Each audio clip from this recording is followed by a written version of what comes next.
बिस्मिल्लाहिर्रहमानिर्रहीम अस्सलाम वालेकुम। तो की हाल चाल है जी तुहाडे सब दा। उम्मीद करनी है कि तुसी सब होवोगे खैरियत दे नाल। ते अल्लाह दा शुक्र है जी अल्हम्दुलिल्लाह कि मैं खैरियत नाल हाँ। मैनूं बहुत सारे तुहाडे मैसेजेस आए हुए ने इंस्टा ते भी और यूट्यूब ते भी कि आप खैरियत से हैं, आपकी तबीयत कैसी है, वीडियो नहीं आ सकी। तो बिल्कुल जी कल मैं वीडियो जिहड़ी सां वो नहीं लगा सकी सां क्योंकि मेरी फैमिली दे विच एक बहुत बड़ा कह लो तो ਤੁਸੀਂ ਕੀ ਕਹਿੰਦੇ ਨੇ ਉਹਨੂੰ ਕਿ ਇੱਕ ਇਨਸਾਨ ਦਾ ਲੋਸ ਹੋ ਗਿਆ। ਔਰ ਉਹ ਇਨਸਾਨ ਕੌਣ ਸੀ? ਮੇਰੀ ਫੁੱਫੋਜ਼ਾਦ ਭੈਣ ਸਨ ਜੋ ਕਿ ਕੁਛ ਟਾਈਮ ਤੋਂ ਬਿਮਾਰ ਸਨ ਔਰ ਲਾਹੌਰ ਉਮਰ ਹੌਸਪੀਟਲ ਦੇ ਵਿੱਚ ਐਡਮਿਟ ਸਨ। ਬਿਲੋਂਗ ਟੂ ਬੂਰੇਵਾਲਾ, ਮਗਰ ਉਹ ਜ਼ਾਹਿਰ ਹੈ ਸਾਡੇ ਦਿਹਾਤੀ ਏਰੀਆਜ਼ ਜਾਂ ਛੋਟੇ ਏਰੀਆਜ਼ ਦੇ ਵਿੱਚ ਇੰਨੇ ਅੱਛੇ ਡਾਕਟਰਸ ਨਹੀਂ ਹੁੰਦੇ ਜਾਂ ਇੰਨੀਆਂ ਅੱਛੀਆਂ ਮਸ਼ੀਨਰੀਆਂ ਨਹੀਂ ਹੁੰਦੀਆਂ ਕਿ ਅਸੀਂ ਫੌਰੀ ਤੌਰ ਤੱਕ ਤੇ ਜਿਹੜਾ ਵੀ ਉਹ ਪਹੁੰਚ ਸਕੀਏ ਬਿਮਾਰੀ ਤੱਕ, ਜਾਂ ਜਦੋਂ ਤੱਕ ਅਸੀਂ ਬਿਮਾਰੀ ਤੱਕ ਪਹੁੰਚਦੇ ਹਾਂ ਬਿਮਾਰੀ ਸਾਨੂੰ ਬਹੁਤ ਦੂਰ ਲੈ ਕੇ ਜਾ ਚੁੱਕੀ ਹੁੰਦੀ ਹੈ। ਅਤੇ ਇਸੇ ਤਰ੍ਹਾਂ ਜੀ ਮੇਰੀ ਫੁੱਫੋਜ਼ਾਦ ਭੈਣ ਜਿਹੜੇ ਸਨ ਉਹਨਾਂ ਨੂੰ ਨਮੂਨੀਆ ਹੋਇਆ, ਡਾਇਬੈਟਿਕ ਸਨ ਔਰ ਕੋਈ ਇੰਨੀ ਜ਼ਿਆਦਾ ਉਮਰ ਬਾਜੀ ਦੀ ਨਹੀਂ ਸੀ। ਮਗਰ ਉਹ ਕਹਿੰਦੇ ਨਾ ਪਹਿਲੇ ਜ਼ਮਾਨਿਆਂ ਦੇ ਵਿੱਚ ਬੇਟੀਆਂ ਦੀ ਜਾਂ ਬੇਟਿਆਂ ਦੀ ਸ਼ਾਦੀਆਂ ਬਹੁਤ ਹੀ ਕਮ ਉਮਰ 'ਚ ਕਰ ਦਿੱਤੀਆਂ ਜਾਂਦੀਆਂ ਸਨ ਔਰ ਮੇਰੀ ਛੋਟੀ ਸਭ ਨਾਲ ਛੋਟੀ ਵਾਲੀ ਫੁੱਫੋ ਦੀ ਬੇਟੀ ਸਨ ਔਰ ਇਖਲਾਕ ਵਾਈਜ਼ ਮੈਂ ਕਹਿੰਦੀ ਹਾਂ ਕਿ ਉਹਨਾਂ ਦੀ ਮਿਸਾਲ ਨਹੀਂ ਸੀ ਕਿ ਹਰ ਬੰਦਾ ਉਹਨਾਂ ਵਾਸਤੇ ਅੱਛੇ ਅਲਫਾਜ਼ ਇਸਤੇਮਾਲ ਕਰਦਾ ਹੈ। ਕਦੀ ਕਿਸੇ ਦਾ ਦਿਲ ਨਹੀਂ ਦੁਖਾਇਆ, ਕਦੀ ਕਿਸੇ ਦੀ ਦਿਲ ਆਜ਼ਾਰੀ ਨਹੀਂ ਸੀ ਕੀਤੀ ਔਰ ਮਹਿਮਾਨ ਨਵਾਜ਼ ਇੰਨੇ ਕਿ ਮੈਂ ਬਿਆਨ ਨਹੀਂ ਕਰ ਸਕਦੀ। ਔਰ ਮੈਨੂੰ ਕੁਛ ਦਿਨ ਤੋਂ ਇਤਲਾਹ ਮਿਲ ਰਹੀ ਸੀ ਕਿ ਉਹਨਾਂ ਦੀ ਤਬੀਅਤ ਠੀਕ ਨਹੀਂ, ਮਗਰ ਪਤਾ ਨਹੀਂ ਕਿਉਂ ਕਿ ਮੈਂ फ़ोन ਵੀ ਨਹੀਂ ਕਰ ਪਾਈ ਉਹਨਾਂ ਨੂੰ। ਮੈਂ ਦੱਸਿਆ ਨਾ ਕਿ ਮੈਂ ਜਦੋਂ ਡਿਪਰੈਸ਼ਨ ਵਿੱਚ ਔਰ ਸਟਰੈਸ ਵਿੱਚ ਹੋਵਾਂ ਅਤੇ ਮੇਰੀ ਇਹ ਆਦਤ ਹੈ ਕਾਲਸ ਆ ਰਹੀਆਂ ਹੋਣ ਜਾਂ फ़ोन ਆ ਰਹੇ ਹੋਣ ਅਤੇ ਮੈਂ ਨਹੀਂ ਸੁਣਦੀ ਉਹਨਾਂ ਨੂੰ, ਪਤਾ ਨਹੀਂ ਕਿਉਂ, ਜਾਂ ਮੇਰਾ ਕਿਸੇ ਨੂੰ ਕਾਲ ਕਰਨ ਨੂੰ ਦਿਲ ਵੀ ਨਹੀਂ ਕਰਦਾ।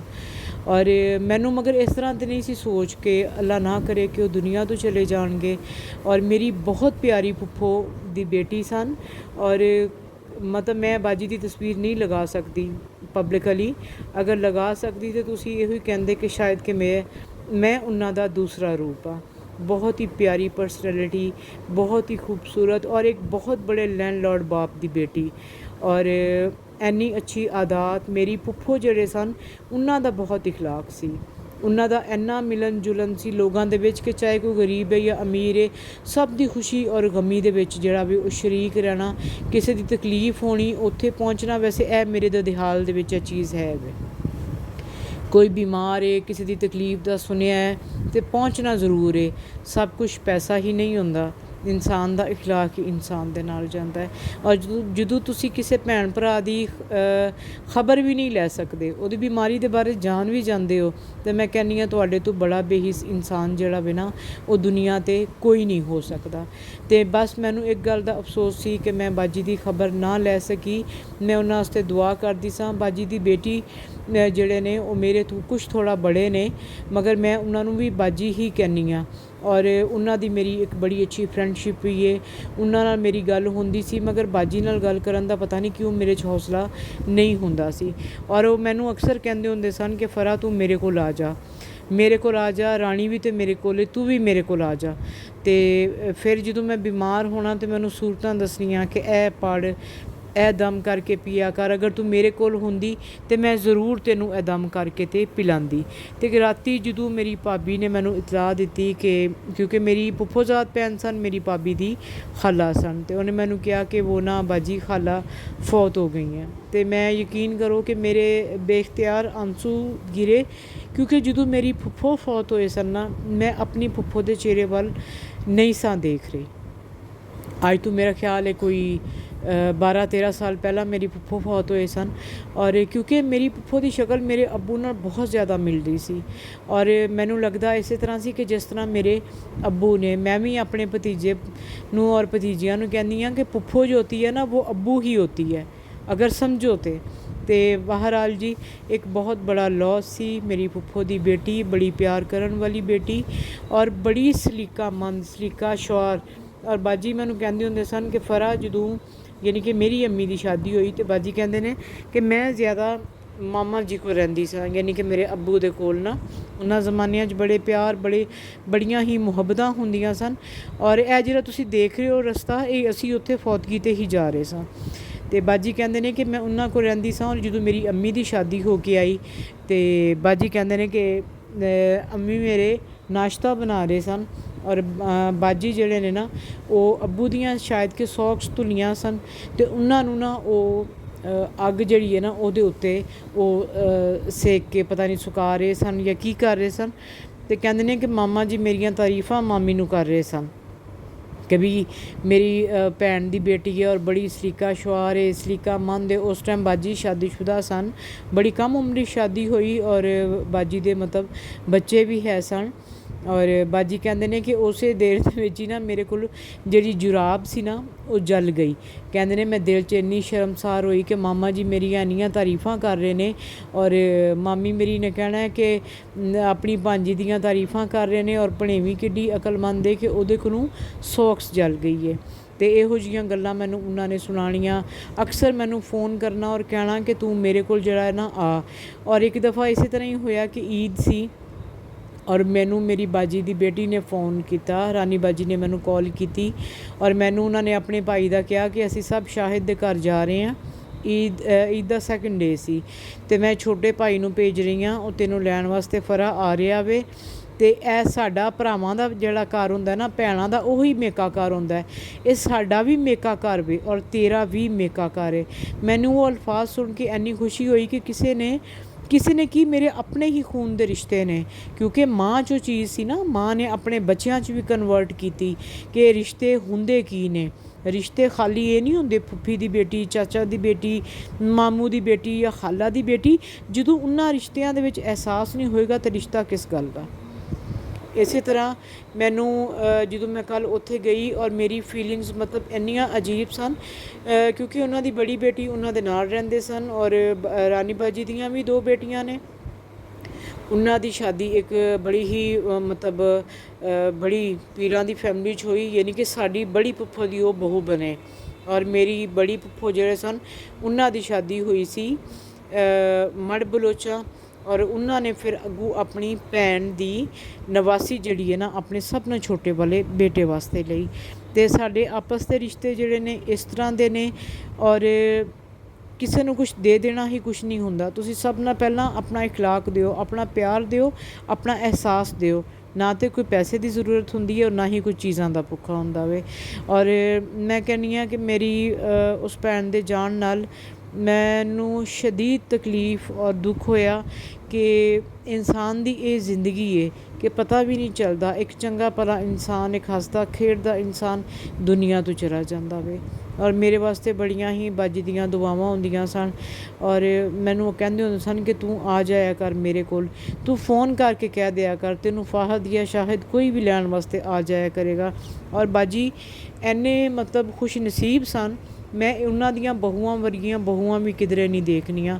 ਆਪਣੀ ਔਲਾਦ 'ਤੇ ਖਿਦਮਤ ਕਰਦੀ ਹੀ ਕਰਦੀ ਏ, ਕਿਉਂਕਿ ਸਾਡਾ ਫਰਜ਼ ਹੁੰਦਾ ਹੈ। ਅਤੇ ਜੇ ਤੁਹਾਨੂੰ ਨੂੰਹਾਂ ਇਸ ਤਰ੍ਹਾਂ ਦੀਆਂ ਮਿਲ ਜਾਣ, ਜਿਹੜੀਆਂ ਸੋਹਣੀਆਂ ਵੀ ਹੋਣ, ਸੁਘੜ ਵੀ ਹੋਣ, ਸਲੀਕਾ ਸ਼ਵਾਰ ਵੀ ਹੋਣ, ਖਿਦਮਤ ਗੁਜ਼ਾਰ ਵੀ ਹੋਣ।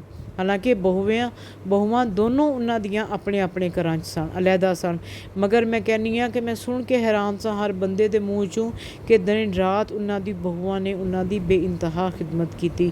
ਔਰ ਪਤਾ ਨਹੀਂ ਕਿ ਉਸ ਵਕਤ ਬਿਮਾਰੀ ਦੀ ਹਾਲਤ 'ਚ ਕਿੰਨੀਆਂ ਕੁ ਦੁਆਵਾਂ ਉਹਨਾਂ ਦੇ ਦਿਲ 'ਚੋਂ ਨਿਕਲਦੀਆਂ ਹੋਣਗੀਆਂ, ਬੇਟਿਆਂ ਵਾਸਤੇ ਵੀ, ਬਹੂਆਂ ਵਾਸਤੇ ਵੀ। ਔਰ ਉਹੀ ਦੁਆਵਾਂ ਬਾਅਦ ਸਾਡਾ ਸਾਥ ਦਿੰਦੀਆਂ ਨੇ, ਕਿਉਂਕਿ ਜਦ ਤੱਕ ਮਾਂ ਬਾਪ ਜ਼ਿੰਦਾ ਹੁੰਦੇ ਨੇ ਨਾ, ਅਤੇ ਅਸੀਂ ਉਹਨਾਂ ਦੀ ਦੁਆਵਾਂ ਦੀ ਛਾਵਾਂ ਥੱਲੇ ਹੁੰਦੇ ਹਾਂ। ਅਤੇ ਜਦੋਂ ਦੁਨੀਆ ਤੋਂ ਟੁਰ ਜਾਂਦੇ ਨੇ ਅਤੇ ਮੇਰਾ ਰੱਬ ਫਰਮਾਉਂਦਾ ਹੈ ਕਿ ਇਹ ਬੰਦੇ ਮੈਂ ਤੇਰੀ ਹਿਫਾਜ਼ਤ ਕਰਦਾ ਸਾਂ ਤੇਰੀ ਮਾਂ ਦੀ ਵਜ੍ਹਾ ਤੋਂ, ਹੁਣ ਤੇਰੇ ਅਮਾਲ ਕਰਵਾਉਣਗੇ ਜੋ ਕੁਛ ਵੀ ਕਰਵਾਉਣਗੇ। ਠੀਕ ਹੈ। ਅਤੇ ਮੈਂ ਕਹਿੰਦੀ ਹਾਂ ਆਪਣੇ ਮਾਂ ਬਾਪ ਕੋਲੋਂ ਜਿੰਨੀਆਂ ਦੁਆਵਾਂ ਲੈ ਸਕਦੇ ਹੋ ਲਓ, ਉਹਨਾਂ ਦੀ ਜਿੰਨੀ ਖਿਦਮਤ ਕਰ ਸਕਦੇ ਹੋ ਕਰੋ, ਕਿਉਂਕਿ ਮਾਂ ਬਾਪ ਵਰਗੀ ਨੇਮਤ ਨਹੀਂ ਮਿਲੇਗੀ। ਅੱਜ ਮੈਂ ਦੇਖਦੀ ਹਾਂ ਦੁਨੀਆ 'ਤੇ ਔਲਾਦਾਂ ਦੇ ਹਾਲਾਤ, ਮਾਂ ਬਾਪ ਨੂੰ ਤੌਬਾ ਅੱਲਾ ਨੌਜ਼ ਬਿੱਲਾ ਕਿ ਜੁੱਤੀ ਦੀ ਨੋਕ 'ਤੇ ਲਿਖਦੇ ਨੇ। ਮਾਂ ਬਾਪ ਨੂੰ ਇਸ ਕਦਰ ਡਾਂਟਦੇ ਨੇ ਕਿ ਬਿਆਨ ਤੋਂ ਬਾਹਰ ਵੇ। ਮੈਂ ਜਦੋਂ ਆਪਣੇ ਘਰਾਂ ਵੱਲ ਦੇਖਦੀ ਹਾਂ ਅਤੇ ਮੈਂ ਆਪਣੇ ਮਤਲਬ बड़ी खाला दी औलाद वर्गा मैं कहनी कोई नहीं हो सकता, साढ़े मामूआं दी औलाद वर्गा कोई नहीं हो सकता। खिदमत गुजार, माँ बाप दे फरमा बरदार, माँ बाप नाल मुहब्बत नाल गल करन वाले। और इसी तरह ही मेरी फुफ्फोजाद भैन दी बेटियां बेटे, उन्होंने इन्नी खिदमत की, माँ की इन्नी खिदमत की। और एंड ते माँ का जो वक्त करीब आ गया, माँ ने पहला एक बेटे नूं इशारा करके अपने कोल बुलाया, अपने सीने नाल लाया, सिर ते प्यार किया।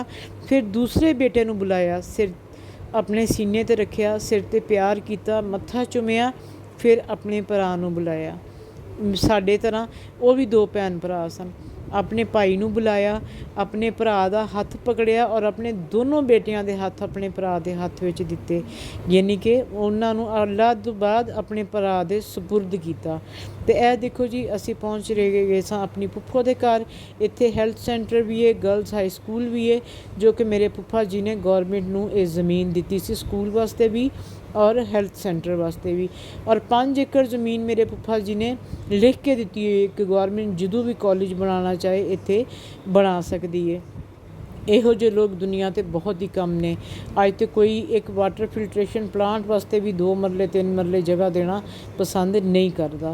तो यह असी उत्थे पहुँच चुके सां, दुनिया उत्थे आई हुई सी। इन्ना बड़ा जनाजा कि मैं बयान नहीं कर सकती। कम अज़ कम मैं कहनी है कि 2-3 हज़ार लोगों का उत्थे इकट्ठ सी, मजमा सी, जो कि उत्थे जनाजे दे विच शरीक होने वास्ते आए हुए सन। तो असी जी घर के बैक तो जा रहे सां, जिधरों जनान खाना सी, यानी कि औरतों की गुजरगाह सी। क्योंकि साढ़े पिंडां थावां जिहड़े बड़े जिम्मेदार हुंदे ने, उन्हां दे मरदाना रस्ता अलहदा हुंदा है ते जनाना रस्ता अलहदा हुंदा है। तो इत्थे असी उतर के अंदर गए। अंदर दा व्यू माजरत नाल कि मैं नहीं दिखा सकती, क्योंकि परमिशन नहीं है। घर दियां बीबियां होण या बाहर दियां होण ते अच्छा नहीं लगता। तो हुण जी असी शाम दा वक्त सी, जनाजा हो गया सी, तदफीन हो गई सी। तो असी इत्थों जिहड़ा भी ना वो जा रहे सां उस कबरस्तान वाल के जिथे उन्होंने दफन करके आए सन। क्योंकि उधर सैलाब आया होया सी, जिहड़ा बाजी का ससुराल वाला पिंड सी, मगर बाजी की वसीयत सी कि मैनू मेरे खावन दे नाल वाली जगह 'च ही दफन किया जाए। तो असी सोचा कि दिन का वक्त हैगा वे, तो असी भी उत्थों हो आईए, जाके उत्थे होर बजुर्गों की भी कबरां ने, जाके उत्थे भी फातिहा के आईए। और ऐसी जी इंसान की जिंदगी, और जिंदगी का कोई भरोसा जिहड़ा ना वो नहीं हुंदा। तो मैं जी रात वक्त आई घर वापस। और क्योंकि जाहिर है उत्थे पिंड दे विच घर च उत्थे उन्हां दे 4 AC सन, घर च मेहमान बहुत ज़्यादा सन। सुबह फिर वापस चले जाना। घर आई तो एक TCS मैनू मौसूल होया। एक मेरी सबसक्राइबर ने, उन्होंने मुल्तान तो मेरे वास्ते 2 सूट भेजे, बहुत बहुत शुक्रिया उन्होंने। नाल CG मुल्तान दा, रिवाड़ी वालियां दा हलवा भी। एक सूट सी ओरिएंट दा और एक सूट सी गुल अहमद दा। बड़े खूबसूरत सूट सन, जज़ाकल्ला खैर। और उस तो बाद एक होर सूट मैनू मौसूल होया। वो सूट जिहड़ा सी मेरे नाल नेबर सन, और वो बाहर तो आए हुए सन, वापस चले गए क्योंकि मैं घर नहीं सा। और नाल वालियां नू मेरे वास्ते वो एज अ गिफ्ट दे के गए, तो बहुत बहुत शुक्रिया उन्हां दा भी। मगर मैनू बड़ा अफसोस होया कि मैं उन्हां नू मिल नहीं सकी, क्योंकि मैं फौतगी ते सां। और साडे च रिवाज है कि हुण जिहड़ा वे कुछ दिन उत्थे ही जाना पेगा, जाके कुछ टाइम उत्थे गुजारना पेगा। क्योंकि मेरे अब्बू जिहड़े सन वो अपनी फैमिली चों बड़े सन, मेरी बाजी दे मामू सन। और इस वास्ते भाई भी इत्थे नहीं है, मैं घर च बड़ी हाँ, तो मैनू तो लाजमी उत्थे जाना पेगा। और मेरी भाभी दी खाला भी सन। तो अल्लाह मियाँ तुहानू सब नू खुश रखे।